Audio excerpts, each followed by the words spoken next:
പറഞ്ഞു, സലാം അടക്കുന്നില്ല. അലിയാര് തങ്ങൾ ചോദിച്ചു, ഫാത്തിമ എന്നോട് പിണങ്ങിയോ ഫാത്തിമ? എന്തേ നീ എന്റെ സലാം അടക്കാത്തത്?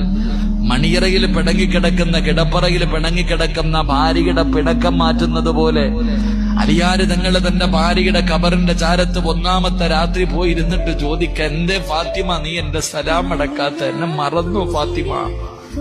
വീണ്ടും സലാം പറഞ്ഞു, സലാം അടക്കണില്ല. അലിയാര് തങ്ങൾ ചോദിക്ക, എന്തേ നീ എന്നോട് പിണങ്ങേ? മടക്ക് ഫാത്തിമ, എന്നെ മറന്നു പോകല്ലേ ഫാത്തിമ? 2-മതും സലാം പറഞ്ഞിട്ടും അടക്കാതെ വന്നപ്പോ അലിയാര് തങ്ങൾ ഫാത്തിമ ബീവിയുടെ ഖബറിന്റെ മുകളിൽ കൈവച്ചിട്ട് ആ ഖബറിനോട് ചോദിച്ചു, അലിയാര് തങ്ങൾ, ഖബറെ, എന്റെ ഫാത്തിമയുടെ വിശേഷമെന്താ? എന്റെ ഫാത്തിമയുടെ വിശേഷമെന്താ? എന്റെ ഫാത്തിമ ആരെന്നറിയോ? എന്റെ ഫാത്തിമ ആരെന്നറിയോ?